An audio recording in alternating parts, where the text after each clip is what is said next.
Have you ever wondered why no country dares to attack the United States directly? It's not just about having a strong military. There are much deeper, hidden reasons that make it almost impossible.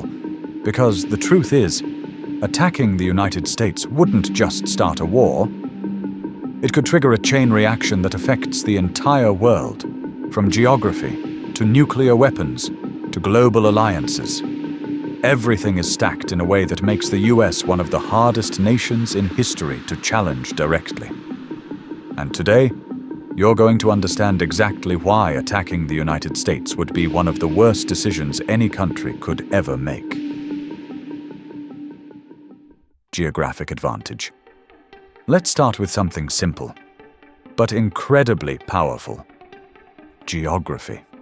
The United States is protected by two massive natural barriers, the Atlantic Ocean to the east and the Pacific Ocean to the west.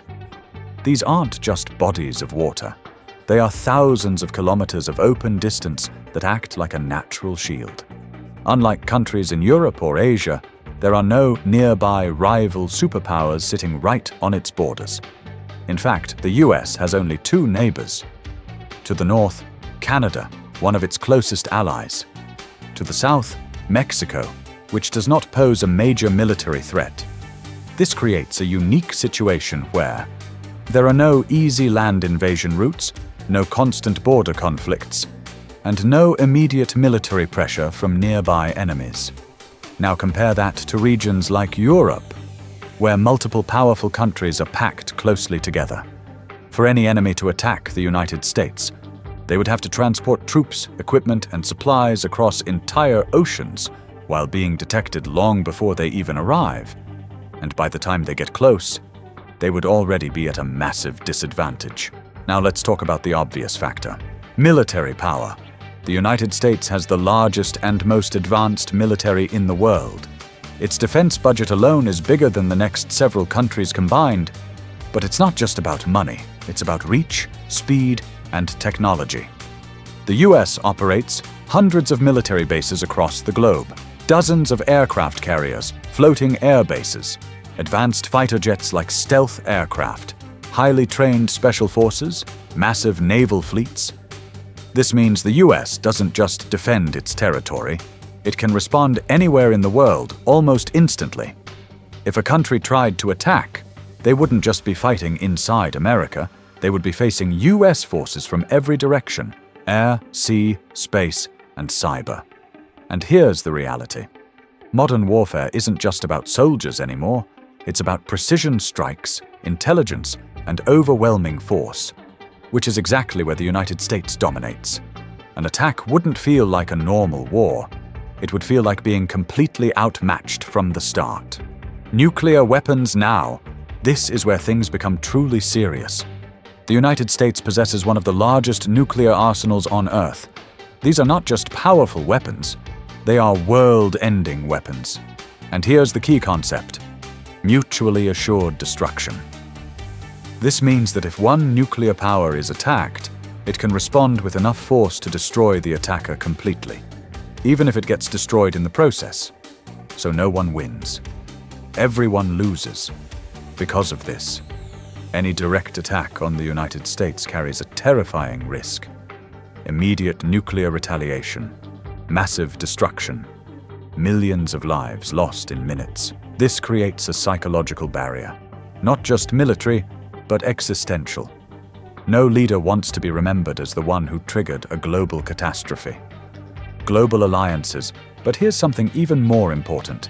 The United States is not alone. It leads one of the most powerful military alliances in history. NATO, North Atlantic Treaty Organization.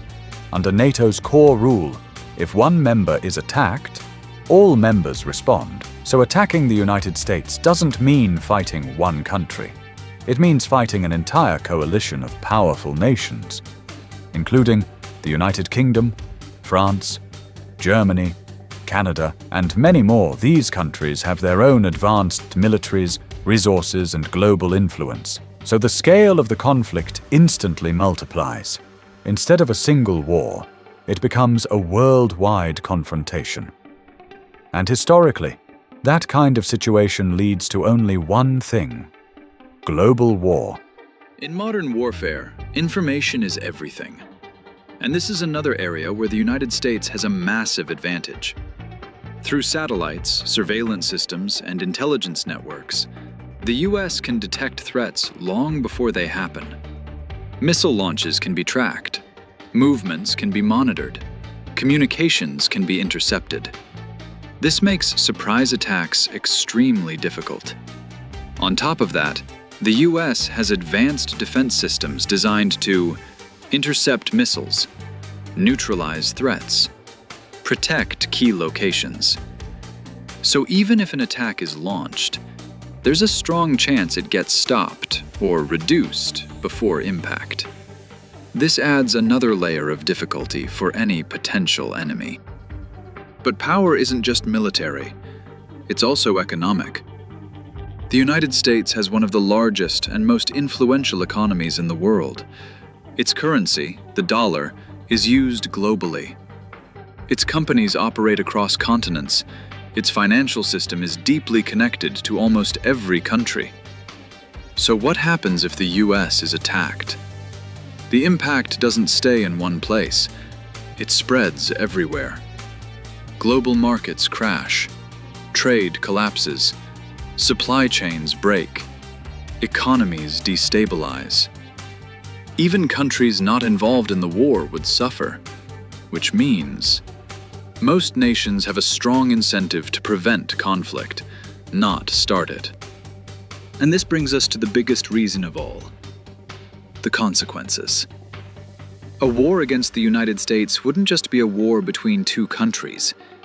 It would likely become a global conflict, an economic disaster, a humanitarian crisis, and, in the worst case, a nuclear war. Entire regions could be destroyed. Millions or even billions of lives could be affected. The modern world is too interconnected, too fragile, too dependent on stability.